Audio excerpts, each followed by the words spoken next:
tūna whiawhi. Ai tātou te le io le tātou o kalame le ia whiawhi. Ia momoana tātou watu I lumo le atua le talo. Ina te sunga ringa ia tali, amataina I tātou se talo nei tūna whiawhi. Hallelujah. Hallelujah. Ia lava oe tamai. Bless your name, Lord God. Hallelujah. Thank you, Jesus. Thank you, Father. Hallelujah. Thank you, Holy Spirit. Whawhatai tamai nea whiawhi lo lofa malofa maoni a te mātou. Mātou iei fwoi la mataino nipo kalame le ni ia nea whiawhi lo whamunianga. Le ngatai lo o nei, le mtaitai o nipo kalame. Ia alo ona hoi e lo whatautaia le nei TV whawhetai tamai o whamunianga. Whai ei o na mōre wanoa mātou te whasoa e lau upu I lunga o le TV nei. Whafonga lau whanau. Alleluia. Whawhetai lau whamunianga lo mātou tamai wa e taitai mai lo mātou wola ma so I fua o ona. Whai e whatou no uina whamoi moe e maise. Sa whengai I sia mātou ai nei o kilani ma nei atu nuu hoi o New Zealand o mātou o mawai. Ia ma matangi ma lo longa o ta whenga. Tele nei o mātou o soa tangata o whaleanga ina o lato no whoanga o leno no whoai o nisi whoi uai ai o sulfa inga. Ona ua whaleanga ina ia meas e no nofo mau mau. Ia whawhitaita ma.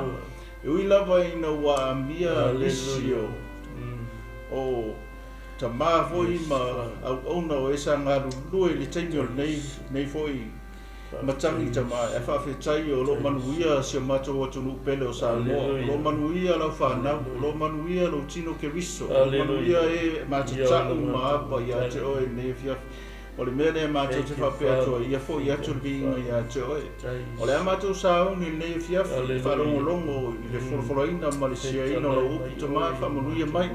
Whamuia mai a te maua, nganga pa ia tai tai ma whaatontolo ma whaiaonga mai o lea whiawhi o mātou tangata. Ia ai, iei pia lau whaunga e le mawai lunga o le whawhawhonga lau whanau lo mātou tamai. Sini fwoi lau whamunianga I le pokalame nei, I le sunga le tai tai, ia le whaurulunga, lau ona ia mai, ia mese o le TV. Ia iei lau whamunianga fwoi lau mātou tamai, I le nei mota, ia poro whale. Ua whai ai le nei au nanga. Whamuia lau o ona taitai ai maise ia o le ekalesia e ana ni maota ma le nei whale ua mātou whaonga ina le whiawhi. Ia, manuia le whawhonga se o mātou atunu o Samoa ia o ona tofi ia maise o tangata o Samoa. Ta mamati na mātua se o lawa I whanawiti lo mātou tamai. Whamuia mai nea whiawhi, whamangalo whamamaso mātou whale tonu maso mātou e lei o luma tamai. Whatanga I mātou te tala noi lau o fionga e ala le soso ni mai o nganga pa ia te mātou. Ia fo ia tuaile vi inga ia te oe. Mau se nganga bolu malo, ono lo swafa Isu. Amen. Ia, Alleluia. Ni tula whiawhi tai tonu o leo o mana te langina vi inga ma whaftai le tua ni tula whiawhi ale na ona sunga ia pasta tali ia lene ia o ia leo lo mawa wato lua ni tula whiawhi. Wai whatalo whatu pa ia malu le au whainga ruenga tutofi le tua. So se fata whaitaulanga o lo nopi iai Amen. Timu ia malaina o na le tausunga le pumai le ola ina ia tupu pea maola le whaotanga le tua I so se atunu so se ngana ia nganu lua mau ona ai le au whainga ruenga pa ia le tua whatalo whatu ia te oe nditu la whiawhi talo whatu le pa ia malu ta mali ina whailaunga whaitua matosi sa o se o lava le malosio le o nuu ia whatalo whatu ia te o le swafa manu malo Jesu Keriso o ai fo yo mata mai le nei tu la whiawhi ia whatalo whatu ia te oe ia whai fo le nei maftanga ma whamanuianga I lo loto le nei a whiawhi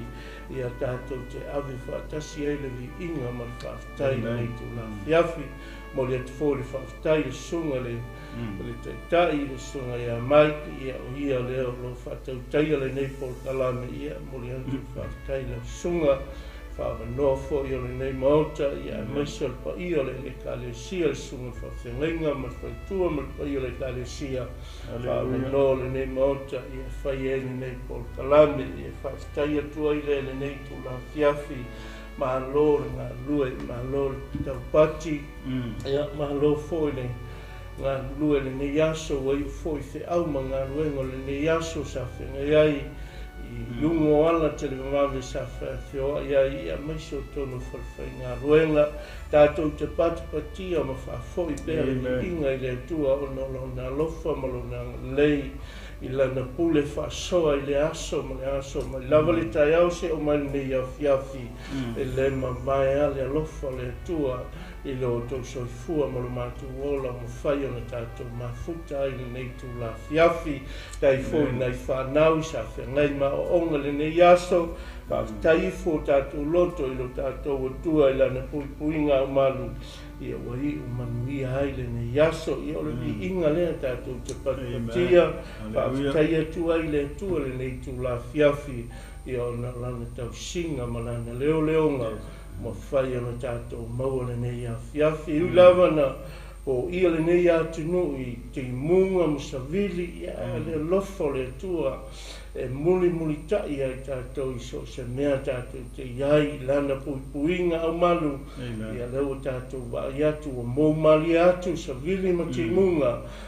ngai mai le lofa wha maoni o le tua i loso i fua mo tātou ola ia whai ona tātou mafuta o tātou fia tātou te awi whaatasi le vi inga ma whaatai le tua o na lana wha malo longa o ana wha manuianga i le aso ma le aso i te tono o tausu tau ainga i a maisi o tātou ainga uma i ore li inga lea tātou te whaatai le tua a le nei afi so atu pēr le whi au le malolo la tātou ngā lulue a auna ai ni tātou whaia pēr le whina ngalo le tua a tātou iai le nei lalo langi o le ngā le naunga fwoi lea o le tātou o atu tātou te o atu e tā lai le whina ngalo le tua whaalau tele le whi au le malo le tua i tonu o atu nuu mangangana i a maise fwoi o meo tātou au mawai o le tāua le o le tātou te tau atu ma tā lai atu pēr le talalelei o le malo le tua peila o na iai le utala le nei tu la fiafi whaautuina whapea o le Valaauina o Paulo ma Panapa i le Talaiga o le Talalelei i nuu ese. O le Valaauina o Paulo ma Panapa i le Talaiga o le Talalelei i nuu ese. O le autuna mo tātou le nei tu la fiafi. Ia ese autua o le whi aua ia tātou te ave ta lai le malo le tua o lata mai le malo le tua. Ia la mawhai taua tuina le ngā ruenga ana e sifuru maltolu ia a mata atu le mawhai tau le nei tu la fiafi i le whaiupu mua. Ia sai e kalesia ni tioka nisi perfeta ma awao o Panapa masi meona ua ingoa ia ni keru ma mulukio le kurene o mani nena tu sia fatasi ma i rota tupu a toa ma saulo o la tau au ona le rii ma ana pongi ona fetalai mai leo le rangpa ia totofi ia mo au o Panapa ma saulo i le ngā ruenga o Valaauina ai la ua ona ana pongi leo i la tau ma salo whae o la tau lima ia te la ua ona tuina atu leo i la ua e o le nei ua auina nei tangata le ngangwa ia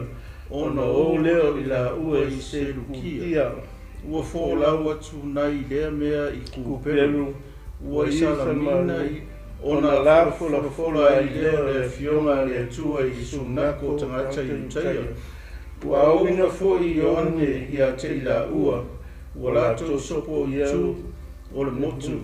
ua o atu i pafo ua i loa i la tau le tasi ma koi o le profeta pepelo o le utaia o pai Yesu lona ingoa ia whangata mai ngā ia mandaia ia ma mai le whi au mo tātou le neitu la fiafi ua to tofi Paulo ma Panapa e o Talaiga le Talalelei o le malo le tua. O le fe au fo ina mo tātou le nei afiafi. Ia tātou o e Talaiga le malo le tua. Tātou te o e whaasala lau atu le malo le tua. O le toto whinga o Paulo ma Panapa e le i whaia e se tangata. E le toto fia foi whai mai na fio mai le anga pa ia whai mai te tofi ia Paulo ma Panapa lātou te oe mo moli lea le Talalelei whai mai lātou te oe mo moli le Talalelei roiska inu wese mai ona te tofi lea o la ua a le ale me sa whai sa anga pongi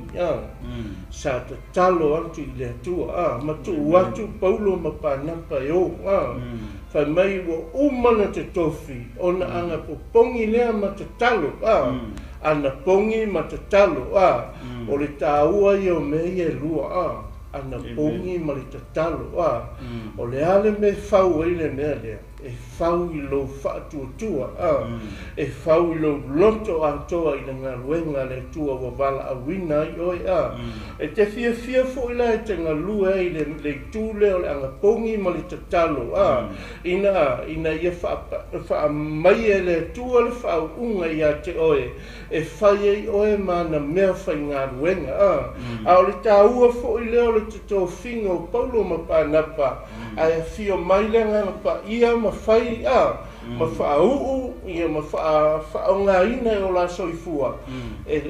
tā lai atua i le Talalelei o le malo le tua o Panapa o le afu o le tangata o le afu o le kūberu o le tangata kūberu le tangata le Panapa a o lo nei ngō mo Yose o Yose le ngō mo e whai mai ona na fo ina sui le au apostolo i le ngō Panapa o lona o le tangata wha ma whanawhana o le ta ua le o le ngō Panapa o le tangata wha ma whanawhana mea na sui e le au apostolo i le ngō o Yose wa sui a Panapa whamai o le tangata wha ma whanawhana so la o le tāua i o le tangata i esi tangata i to tono le ekalesia se tangata e whautua o le tangata e whautua apo e o le manai e o se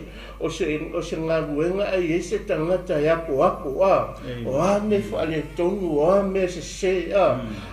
tū le tangata le whairong tinte te whai toi whaalau le lei mea ona ea o lai ei lea nganga o le tua le tangata lea ai la se tangata e apo whaapea o le tangata na te afu na te toi a maia se e kalesia i to tonu ia mau popo whaatasi ngā lulue whaatasi ma whai mea whaatasi wha mai o wā o le sale vi le tangata wha mai o le sale vi o i o le sale vi wha mai o i o le kūmeu kūperu o hi o le kūperu o le sale vi le tangata o le tele i o whai au e se loto whawhitai e i loto e iai le anga waa lea apo wha losi tau ma whai o le tele i o whai au e ngā mai fo ila na whautuanga mai fo ila na apo e o aisi o mātou ta mā au auna ngā te apo mai le wha ma losi o tātou loto tātou te tū ai ma ngā lulue ngā luenga le tū e whaapelanga ngā luenga le tangatani o Panapa le ti o to tofi la ngā ia Panapa ma Paulo ia wa o Paulo ia wa e malama le soifuanga o Paulo o le tangata e le se tangata sa au auna mai le tua o la i titi non soifua o le tangata o le tangata sa ua i le ekalesia le tua a ina ua toi whaatu lai mai lai le tua le tangata ua suia a toe Paulo mea umala wa i Saulo a ua whaasu wafa ina ia Paulo ua tu lai mana o le tangata e moko a malosi o le tangata e tu lai e whaia le fina ngalo le tua e le fefe fo la se mea le tio fo i filifili e le tu e Yesu ia Paulo ia Saulo e whai mana mea whai ngā ruenga nau te mamo lia le Talalelei nu e se ona o le tangata e le fo i se mea e le fefe fo i se mea o le loto fo i leo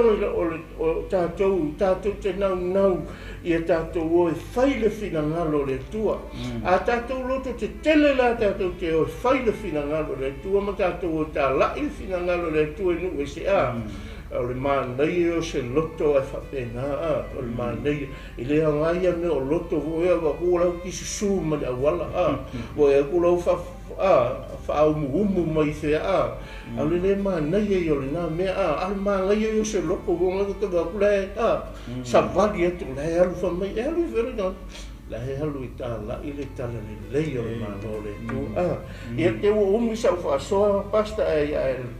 se e tu nā i mai sa nau soani tam tau nei a fiafi malo ba e se ko an tau o e matanga tam tau nei fiafi e boni fa maon e o le autu o le awina o Paulo ma Panapa o le mangai o le kasi da me mangai le i le mta upu le o i le sui le o Paulo sui le ia atu tati o tu sistemi vanga le ai o mai be ia te fia o to tu vanga o le no le Antioka le hoi ta o le mta ko o to na ia tu le ai le nga mo i fa ingola to Cristiano o Cristiano ia penga mo i fa no mo le ngole le o le Cristiano ia o le ai la le Antioka le ai sa o ku ia ka Utaia ia malato tapua ia i le atua ia ai peitai ele i makua i loa le i ranka ia o ke o ka ia i va ia Yesu ai pe o le pera ne ta ua ta mo le Panapa o Panapa ele i fa pe nga fa nau o ia salvi ana fa nau i ku peru o le koma i moku wangi ele kongo le basa mititi rani ngala o tangata le Panapa o tangata le sa tele lava la ngaluenga sa fai le kalesia le Antioka ia o le manga ia la matanga fa mai o Panapa o ku peru o Simeona o Nikelu ia o le tau i tangata ia meu o le ka o Nika le Nika i le fa petalia o le ole afu ia loinga folinga mai o lukio o kurene o le aile o Libya Afrika i matu loinga folinga mai ia mai fu martangata lele fai mai nga race fa kasi mai mana ena nga race fa kasi martangata le o herota tu ia ato masago ia o saulo foi ia e mo ia o sapin ya lina a eri fa na i sala e mo fa mau taso kirikia o tasi lale me manga ia le o mantu o temingi o ai e totono ta o pule suto o ai nga le safa ke mingi il mafu e oi teki ma ko teki sa ka u le fenga tu ai o Asia i titi po Asia maina Asia maina ia ale wata o nei temingi o teki inga ua kura i mai fo ia fenga malo fa Europa ia ao le tunu le sa ese onga meu ona tuma lo po o stete le ia i tuma lo i o kirikia le la ile ai le no taso fa nga woi Paulo yo o mura le o makwa ma le pe ma fu e kemingi yo singu le Antioka sa amaka mai o tono Suria o teki ia ke ale o kongo Suria o le suia ingo o tua o yo ia i tau me penga ai o nga kongo i le i nguia o le makua ma le per ke mingi tero ma ia fo ia so ke ro fai ala stadio o pangi mo fai lo kalo o ke fa manguia inga ingo ia fa maise ia inga langa aka ko fai ka o no ta upure suto o tanga ke sian ka le ko ai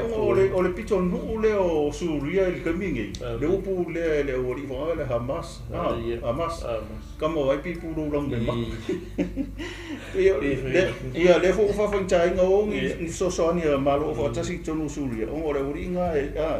e le ka kongo e le fa ke ka ya a pero ngol chala ole o li ia fa ya o perfecta ia ai Antioquia ele ongi isala ele inkanka fa no isala o kanka ese kusa aka ko fikai o kanka mo is kan wazir oli le ngai ko Antioquia ai mela nga lu ele oli ile aso mo le aso le I tsatsalo mo le pongi ai feta lai mai lo le nga pa ia pa mai sa ia totofi mo ia Panapa masau vaila ele maingo le fiau totofi mo wa Panapa masau o ngai mo Panapa o ngai se langa e kula I mai sa o le nga Panapa le ngai o le fiau wa ifa ma rosi ma ko ya foi Panapa ko mai sa inga mo ngo ko Panapa I Antioquia o le sia so ko lu mai sa lu e la ku I o la sa lu la I taso ia holinga mai la o kai mire le o ku ia Panapa le mafta ia le misiona ia le ala fa mai to tofi mo o Panapa masaudu o Valaauina ila o ia pe ona sa no fa man blama sai punga ton mal fa o so mai la o ngala ile ai ngai la lo mai o Antioquia ingo serukia o ngai fa ia folanga ia o ngala le pine a mata o le malanga le o pule suto o le rua I malanga le Paulo I no ese ngala mo watu lole I serukia o fa ia le oria o le aile o le ma ngai fo ia le ai o mai o ngai ka la I ma ku I pa o loa Europa e nge langi ma ku milio gesa e o ku ngai fa su ia la ko lo o le ai foi langa le fa e mai le rua I malanga a Paulo ma Panapa ia ava il manga ia le pio ngai sa ngom fa ma brama o wa lava me o mai ati tatu a wang e bese lang pung kan jam wang e bese e mau ia wa le ngamo nganga pung ma chalo I lunga ai ko mo fo ila le mi u Valaauina ko ang pung ma chalo fa e di mo ia o tu o lo le wali o serukia ai ang e fo lo tu lo le ngu o kanka le Panapa ku peru ia o tu lo le no le ai nga salamina por fola inga le Talalelei le fionga le tu ia ona fa mele fa pono wala to sopo I tu le motu o atu pafo ia o salamina ile tu sa le motu pito sa le motu o pafo o ile tu si fo le motu ia le la wo ngi pafo ai lola ia ka moreka ia va ia lola ka kalengo ia pa Yesu ia o le utai ngata ia ai fa mai sa mo fo nga ia ai mo fo fa le su consula su consula foi la o se ki o Paulo le ngol su consula o tanga mai fa auto ia le la ka vai la ia le foi sa I fa mai o ami le nei tanga ia Panapa ngai mo mai nga Panapa lo inga fo inga mai eu acho consula lá naquele opa na pole kai o le grupo o piri kari ko nga sa lo porque minha língua por essa vai o ami tanga Panapa masaudo o mana o fi fa longo le fiunga le tu au e li mar ba koi ia wa le winga le longo mo te mai o ia te la o fi fa li o ese ia se consula ia o ngala ole kasi le va entrar o ta o pule male malanga ruais malanga fa missionário apostolo po o inga kongu wala nga suya ia le leadership e saula le fai upo ibo o sui nga fa mai o saulo o Paulo foi ile o tumu ile nganga po ia ia o nga o inga tonu ai le kai minga lenga ai o va ai ko Paulo le ia se mea panga pai fai e kanka fala ve la me foi e o ka fala ve la ve e ka o anga fa sa ya wa ai no ga bisi se kalesi mas ka fala ve la ya lo que le foi ka ko foi o fa sa o ka fala ve la o le ska kala fala fai ma me fi fala ya e mo fala ve ko ka mai se o la foi apa fica no foi ya vai lai ya ai e ui ya opa napa ka ya wa leva ma ko pa ngapa nga vea ya sauro yo ko inga Yerusalem ma ka mo fai pa pa e ka o i ko ingo le yo ka mo fa lo ka mo li o ka mo ko mo ya le mero ya ai ui le ngalo ko kelle nga sau lo ko kelle nga sau fa sa ole ri fa sa ole ma ko fa le vele ya vai po ngai fala bla haleluya ya ngala le sui mai lo nga wa maka ba nga fai kaula fai maka pu a ko le se o fai ngo wa le ko pa na pam so au sau au Paulo ma pa na Paulo pa na ya o mo pe foli nga mai o ngo le sui inga le ingo bodo to tele le apostolo Paulo e fa sa o le kankare ia pe foli nga mai fa nga ko mai foi aki ka ko o na le tu o le kasi le me ka ko ko ke le fai o ngi ka ko fa maria tanga sa wa ka pe fa vasi fa ngo fa ka nga pe ia nga puare ia ai manga ia fa sa wa ma le la ko ya ke fa ka la ia se ku nga to le ri ele i fa pe nga ka mai nga ko i fa sa wa me pe ia fa me vai ko se furu wa ko mai ia me fa pe atu le o ia o na le tumu i le pelo umba mai no vale umba o le atalio le tia Paulo o le ino i le ami o tonu umba lava e le se i so ia e alo fa pio i ala tonu o le lili fa uta nei o le a o ia te oe le a o le lili e tau aso oi e te leva ai le la se i se aso o le Paulo leo ia te ia o le popongi ma le pouri uli ona whea i lea o ia masa ili mi tangata e teita ia te ia ia vai rai e se magau ki au kia manga ia molbeole ia kasoinga me manga molbeole usa i Valaauina le ngā ia wa ngaru ai fai i wala e fa le ia e fa ko ko e vai plea ki ringa masa ia mano o le o ka uana o tatu palang lango le musmusunga le ngā ia e tatu ke tua tatu ke o faise me tatu ke le i Valaauina o le taua fo i le o le tatu Valaauina i le tua se i le lingi mai lona i e lunga ia tu tatu o le tatu o le whaatinu se mea e anu fo i le whaatinu se mea e te la ngona ina le pai mai o le ngā ia i le tua i lunga ia te oia ina ua tu lai la Paulo ma whai le whetu o le ri i le o kase makaukia whai mai o le a ho o ia te oia o le a pongi sāla wa ai o le a pongi sāla wa ai se i eise kaimi ona mai lea ona whea lua i le o ia masa i ring tangata e tai ia te ia e se matautia ina ua whaalongo la i ele sui kone sula lea fa me ua whaalongo i le mea ua whai e Paulo e au auna lea tua i tangata lea ona whamai ona matua i tali tonu ai lea matua ofo e le ngata le ofo ai matua tali tonu lona loto e le ai o tangata ia no mai o tangata o le tua o tangata ma te tau i le tua e ma te ule fo o le sui kone sula o tangata ma tau i le tua e lisi tangata wa pe le na te le sila fia le tua o le tangata na te iloa le tua o le tangata e ako tua fo ilon tali tonu ilo na tua a ina wa ai wa venga ma whai longa ma mea na whai e au auna le tua ina wa whai atu i ai i le whakaula iku le i kamase se ia nana mtua i tali tonu ai le sui koni sula lea ina ua whai e Paulo le mtatia o vavenga o le tua na ho o le tangata le na mata i ele sui koni sula ua halu pungisanga ua halu solo mudi ua maua le mea ua halu solo mudi ua le halu luma ua halu tua ua sua se me se tangata ua ngaki ka ia o le tele anga o ka kou le tatu te iai le newa i tau o le tāua o lo muni tai o lo ngalue tua i ngā ruenga le tua. Aua ni whaapene manatu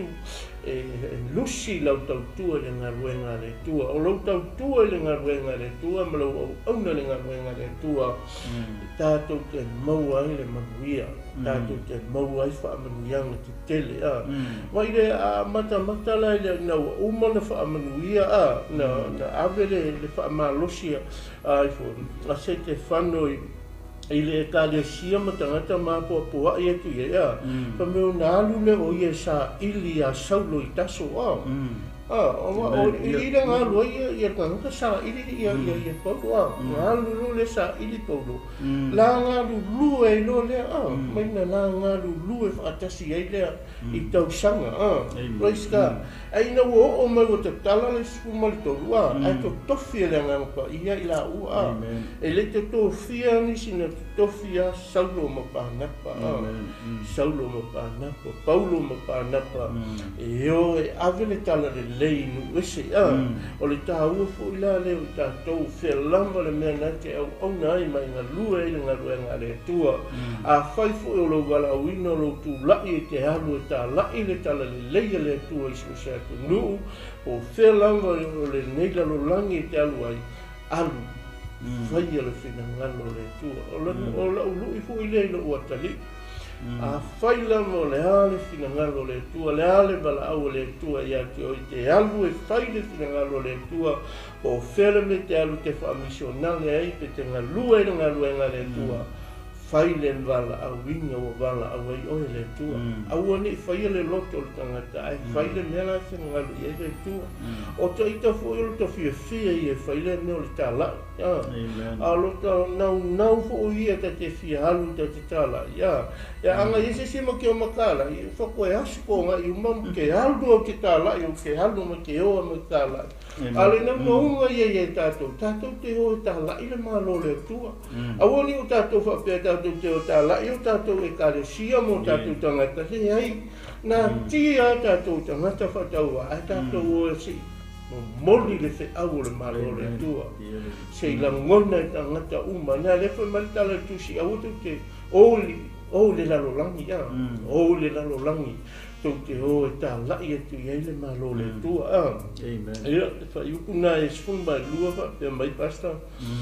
Ua i lo foi le sui kone sula le mea ua whaia, o na tali tonu le o ia, ua matua ofo i le mata upua le li. Ia me vai. E lo ta ua le sui kone sula ia awari ia, ai la lai ta ua le sui kone sula. Le upua le li ia, le mata upua le li. O fea mai e lai lo le leia le sui kone sula le, le whaamanuianga le mai ai, na mai lungo au ona. Ai, mole mai le li e ana au ona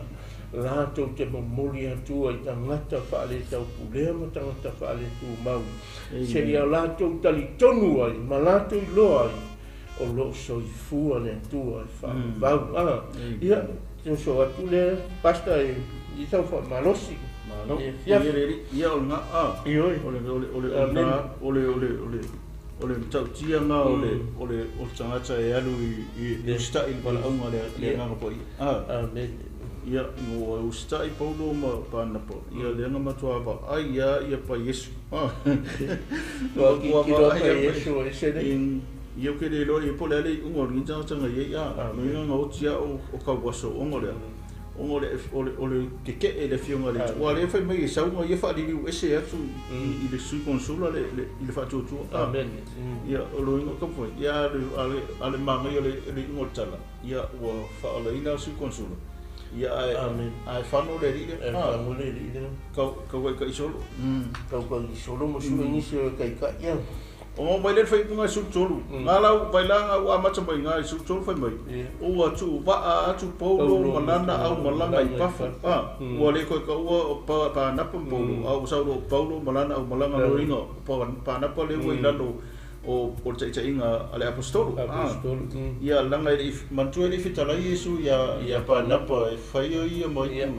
mori tsara le lu is. Ai o si inga lava e sa ni le tu te bi su ia. Mai te me o mai volanga rue ha. Ai te le telefone ngal ni tsanga to pa na pa sa fai I lo langa po pe mo sa mo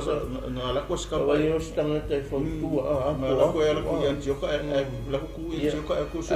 Paulo ko mai ko ia stanga te sa nga tele ia pe chaila I le fai upulo sufa o le sutol nga fai mai o tu polo malana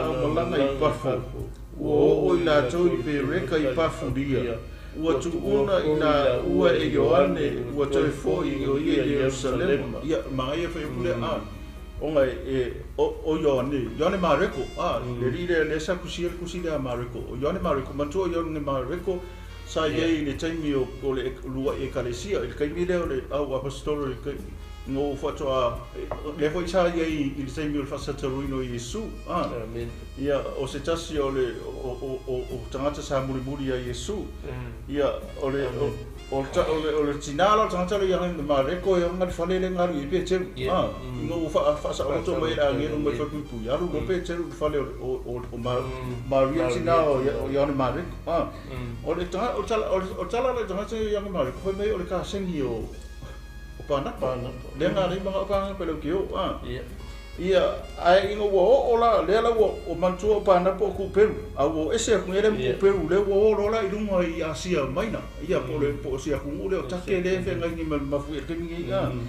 ia o mo atu lo le ai le o pe reka ile o pafuria pe o se tu malo pe o se tu malo le nguli ia ai watu lo le pe reka ai ko fo I lo le o ganka le o yan mariko I se fa mai langi sangata e o mafu ang mo le masa salo sangata ko fo I yong o mo bole fifiat yong wale ka ilang ka sengi ile kalmanga ai fa mai fo in sangata o to fo I yong ono e homesick o ko fo ya yo le wa o misi anga yelo no tinamo no ai ele wai ko o mai ile mafu ang to fo yo ne ai ka ko fa solo ko ko o ka marga ka yo ko ye ke min ko nga lu fa tse mo Paulo ile te mo Paulo ile ta yo ya pe nga ai ole to fo ila Paulo mo o yo ni ma ko no nai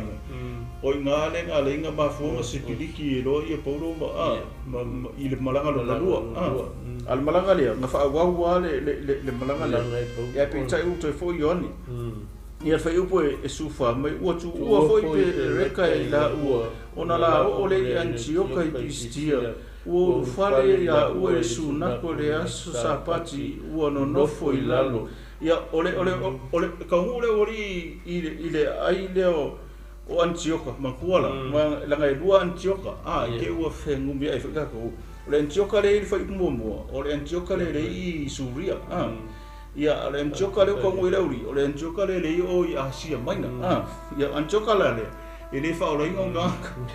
je ta fa tau to le I lalu fa mai uma foi ona fai tau I tula forma perfeita ona au le ele pule o sunako nisi ia te ila ua fa pe atu se mai le soe a fai ia te lua se upu fa ma fa na I lu nei ina fa mai ia o fa me o kwara le oringo mo foi lalo ala fai kau ia le tustu la fono o me le fai kongo le o suna e fai tau o tustu la fono fai mai ngo o mala fai kau tustu la fono ia o Valaauina lo le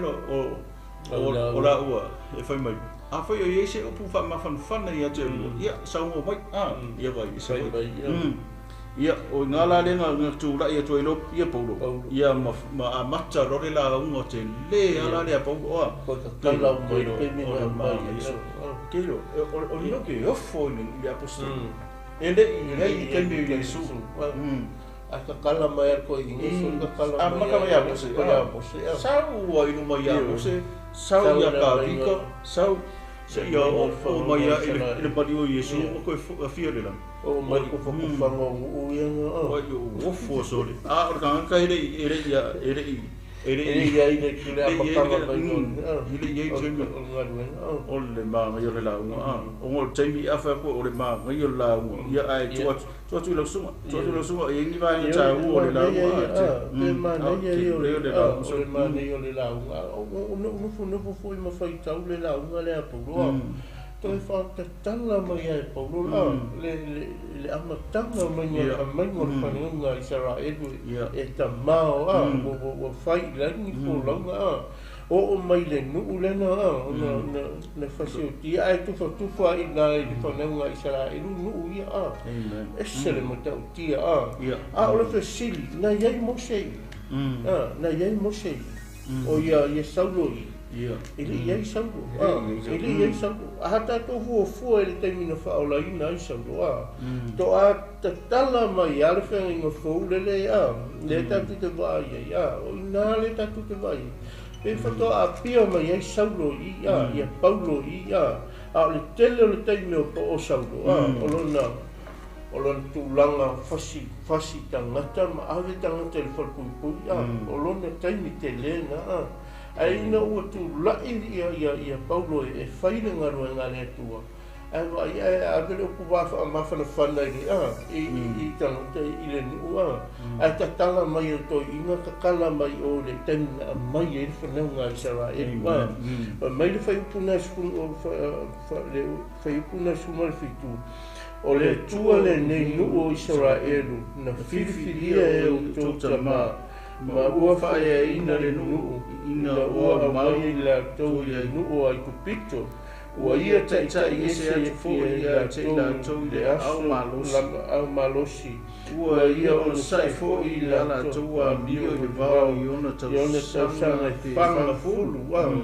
ai ba le tala o mama yama tala mai a fa mai na ono saia ina le tua i tau sanga e fase fulu tau sanga e le i fa pena fa ma oni e tangata Israel le taimina le ese mai e malinu ai kopito fa mai sa ono saia ina sa ono saia ina fa mai le fa i se fulu ma vai fo ia mea o le tu atu le e o masino moi la tau e o lava i le profeta Samuel tau sanga i fase lawa le lima ngafulu wari kalo sanga mai i wha masingo ko wakul wha masingo kalo sanga mai profeta wakul profeta nga lua e Samuel wha malama tili le fe awo le tua i to tono le nuo Israel le nuo le tua aia sa tele na le whaalongo whautangata i le profeta manatou whai are me manao o le tūlanga fo i la lei o tātou tangata mo lo tātou ngā lulu e ngā le tua e tātou te le selu atu fo i pe tātou te pape atu a mea o tū lai mai tangata i o malolosi a o le malosi fo i marituna mahala au atu fo i nei tū la fia whai o e mata mai o le hase upo le nei a fia e te malosi e lo loto i le atua malana whaoltanga tū lai whai le finangalo le atua nau ia i whai le finangalo le atua wha malosi ia i ngā lue au auna i le atua pe ona tū lai Paulo e wha malama mato e fola atu le mango le nuo le tua Israel ai kupito o inana to e avato e Paulo ato le fina ngalo le tua le o ta i le noto le tua ina ia tātou sava vali ma whaia le fina ngalo le tua mai upo e lusu mai tasi pasta wa muli ane ua la tau whaatonga i se tupu ona tu atu le tua ia te la tau Saulo le atali o kiso o tangata le tua a ingo Peniamina i tau sanga e whanga fulu uma le profeta uma le ia hoi wha masino ia koe kalo sanga mai se la foa se la tau tupu ia lena na whai uma le tua mea uma whai uma le tua mea uma na lofa le tu e lona nuu ma muri tai mea whina ngalo i e lona nua. Aia, ina sa le usita ia e tangata i tele i o tangata sa lanto le whaalongo le whina ngalo le tu a. E whapene i fo lale lalo langi le tato te iaia. E iaia tangata e whiu are me le whaife au, whiu au ona le tua, longo tu iai le upo le tua, whamalosi tu iai tu lalo tu iai, ia e whai alo na loto a, al whamalosi le nei a fiafi a whai, e whaavai pea ma i solo muri pe tu al whamalosi a te oe, so mai tau a, whamalosi mai a, tātou le ai mo se me whaingatai le tua. O nei vai tau mo lo tātou iai nei vai tau, o tātou iai vai tau whaingata, o tātou iai vai tau whaingata, ao lea lofa o le tua ian tātou, e le ma vai, e le suia le lofa o le tua ian te tātou. Po ao tātou whale tonu, po le alo tātou le whamaoni, po le alo tātou le ato tua. Ao lea lofa o le tua i lo soifua mo lo tātou ola, e le ma vai ai so se taini ma so se aso, o ea soifua i fo e le tai ao, ua awela umanga, tātou te ola i fo le tai ao, tātou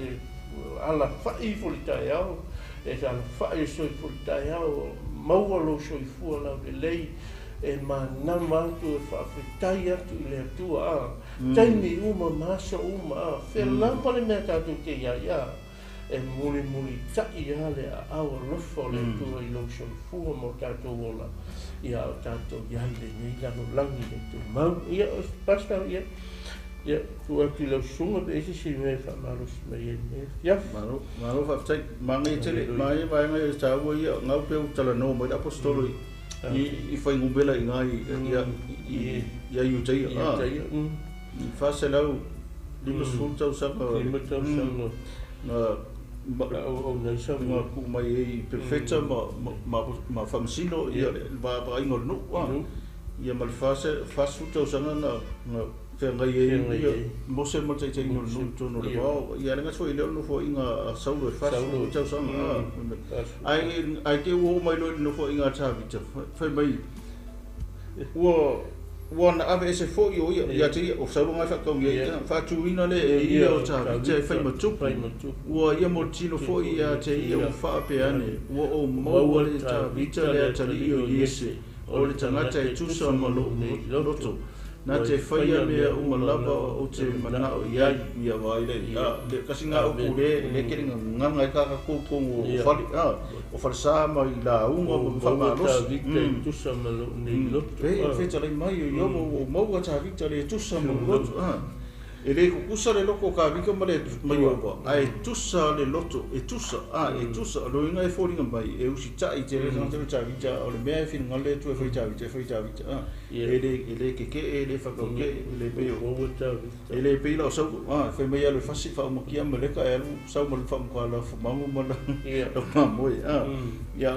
le ala o le launga le apostolo I vaenga lea le pongai la o ta vita le nga pongai mai ai ia le whaolo Israel e whai kule lufu tolu whai mai o le a inga o le nei tangata o whatu ina ai e le tua ia Israel le whaolo Iesu pe ona wholoina e ina ua muata lai Ioane ao lei maniu mai o ia I le papati songa o le Salomo I le nuu Israel umalava o le menga o le peka ua inga o ngai ka mo fai o makol ko kelo yu tai ia sa lau I fafu e le kan kong ia Yesu e wai le baba ai ia Yesu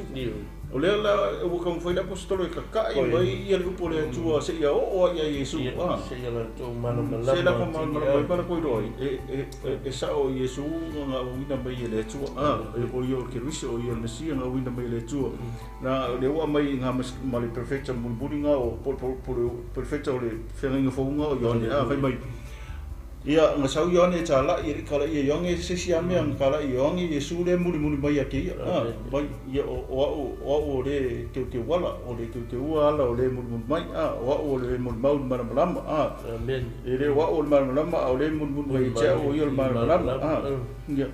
ngala le fai lo mai Paulo ia va enga ia ma besa tu tupu yo Jerusalem ma ile taimi o Ioane le baptizo se ia o lava ile taimi o soifo mai Yesu le la no ele ai se me fa pena na fa alo ile le fa mtalana ile apostolo na makua ika kingo le apostolo o Yesu le alo le tua ele o Yesu o se sanata o Yesu o le alo le tua na fa mai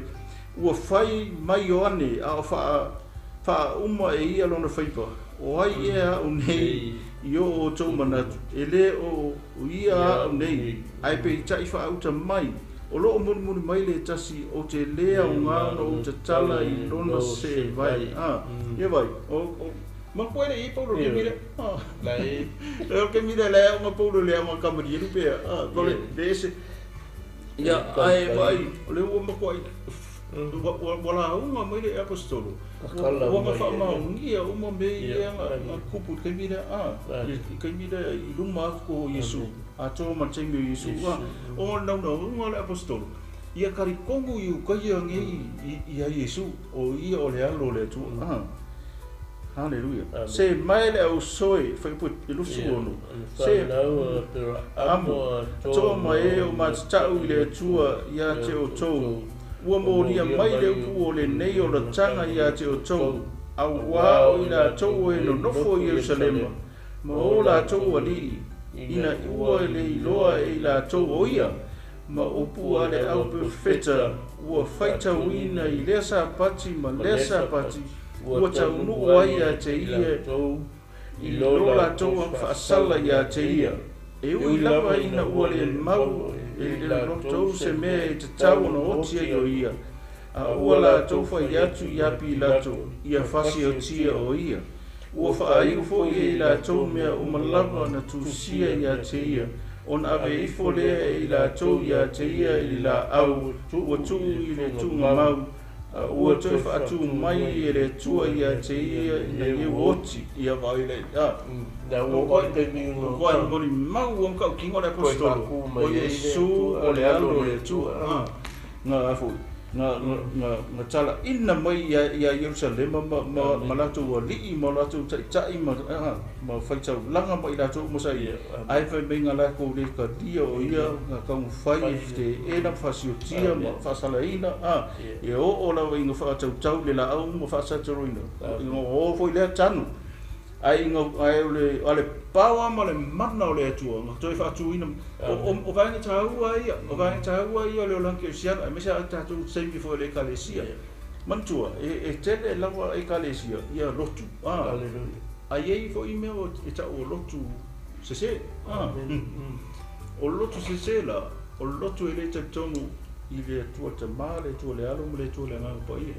so se lotu ala ka tano me ka ro e le ka kongu le tu te male tu le alo le tu le nga pa ia ele se te moli na se a langa e kaunga kongu ko le tu te male tu le alo le tu le nga pa ia e me foi nga rinka kongu ko nga ruanga le nga pa ia langa kere foi ia ka kongu ile ka kongu nga ruanga le nga pa ia haleluya pe stanga ia ma ale nga te o fa malo lo mo fai va vengo ia a lenga makua ka kingo ia apostolo a ele ia le apostolo i kaimio Yesu fai mai ngala ko fa tau ia te ia le la au ma tu nga mau a ua toi fa tu mai ele tu ia te ia na ie uoti ele tele i aso na ilo ai o ia e tangata na oe na o ae mai i Galilei e Jerusalema ona mo mau i la tau i le no ia o le o le toi fio ha e Yesu le langi o le la unga ele apostolo i tangata ngi a ka ko kilo kankare la unga o ka sa fa sa wa e kalesi o tangata sa haru su e kanka ka o le ngo Yesu e fa sala e koso fa ko ma ia ono tuatu lo su e por eso so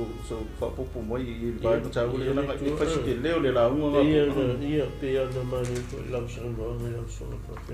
ia pe o tu langa ia ta to va vai fo le fa nga ina o le so fu Paulo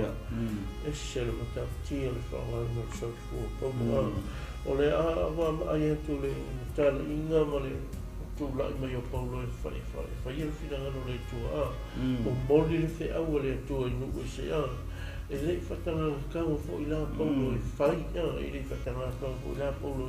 e te whatau nuu a whaina whai e Paulo le taini o lona i taini tua i a wa sili atu la pero ma le smaho fo le o le perfeta ia sili atu sa mea o te whai e la o tua o tonu i ai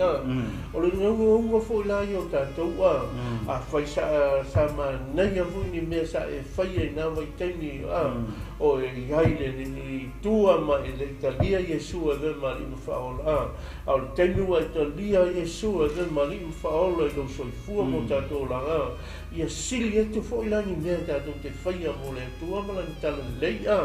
so tātou umalama o tātou tangata tau ma whai o tātou tangata fia auna ma fia tau tua pere ngā le tua a lo tātou wola au auna mo lo tātou wola tau vivi mo lo tātou wola whaamalosi e leo ia tātou au le tua ne te mai a te oe a mai a te au le ola tātou te maua le ola whaamalosi o le haleitu tātou anga te talo anga poni ma tu watu lo tangata i rungo le tua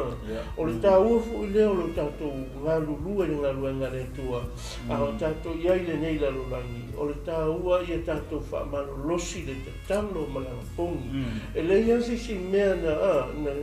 hio ai pe na tu lae mai tangata e malo losi le tua ma Talalelei le whaatanga le tua o le tā ua le te talo ma le anga pongi o le whaamalosi fo i la lea mo oe maa o mai tātou umalawa hei asisi au pe masili o lo tala noa atu i le atua e ala i te talo o lo tala noa atu i le atua e ala i te talo ma le anga pongi e te mawhai ai mea umalama o hafo i la whawhitau le o mai a tātou o a mea whaingatai o mai a te tātou o a mea te tupu le nei lano langi e te la ngona le to'ofi le mua lo loto to'ofi le mua lo loto pea e whaatmo mua le tua i mea umalama o lo soifua mo lo tātou ola ia o se whaamalosi fo ina mo oi maa o mai tātou umala nei tai au nei afi o nā le mātai ia e whaafitai lau mata mai le nei afi o se upuna mo tātou e moli atu mo i tātou ai toi whaau le vai aso le an tātou mo tā opu ia o le tai an tātou mo tā opu pe ona a watu se whaamalosi e Paulo ma whaamalama lama atu ia i lātou umalawa le amatanga mai ngā o le fo mula le amatanga mai ngā le amainga le nu o le tua se ia o mea le Talaiga Ioane le na wa i le tala pipi mai ai Paulo le Talaiga fo ia Ioane e le i a tātou mafufoi e le i ai Paulo le taimi nei ai o le taimi lea o lai a onga po se mea o i se taimi ngā pena ia o le taimi mea a leo a mai e le tua se upu i a Paulo e tala noa ai o tātou fo la tātou te wala au le tua tātou te nau i lo tātou o tua na te a mai e se upu e whaangana i o tātou mutu nganga pa ia tātou te wala au ai i e mai e te ia i whaamalosi mai tātou uma tātou te tū ma ngā rurua e le ngā rua tua ia whaamalosi atu le nei tu la fiafi le afu se upu o sala i lau whaafonga nei tu la fiafi ia whaale lako i lengu le inga ai ta hausi se me le mo oe tātou te maua i fia ma le ori ia nei a fiafi ia le iso mana onga nei a fiafi ia e tātou te ofa atasi mo le tua le nei tu la fiafi mai fu se mai o ia te oe ia tātou talitonu le mana le whaamalolonga le tua o ia na te whaamalolo i tātou o ia na te amaia le whine mui o tātou tangata tātou te maua ai le fia ma le ori ia na atu i nātou sunga le whawhenga ia te talo mo le whaolitanga ni tu la fia a whai te le Italia Iesu e le mali i ma whaola i lo so i fua mo tātou ora e lo ia i maa ua le tali au lai le tua le tali na ma oni me whainga roenga ai whaafutua i le tua mai talia Iesu mai whaafutua i lana upu nei awhiawhi o te whai atu i ate o te umale te talo nei awhiawhi o maua lo fia malo ori nei awhiawhi i atu ngā tu sunga whialinga nei te awhiawhi o le a tatu talo whai talo whaatanga o talo nei whaatanga o talo i mara mia tangata uma yo tangata la wo se o sa latu te ina talo lea o isi ele vanoa i tawai o na sa watu i le malo o tatu tua la whai ta whatu tua a wai whatu tua tangata i whatu tua i le upo le tua ma le tua e ana le upo whai talenga le tua lenga i whaafonga i nei whiawhi whatu tua i le upo ngai te whaaola oi, na te whasao loto oi, na te whaamalo oi, na te whaamamaina oi. Mai ia whaia le lenga mo oi ma le atua. Te mā, whawhitai la ua fionga nei whiawhi. Ua o whaalongo, ua o talitolu, ua o talia,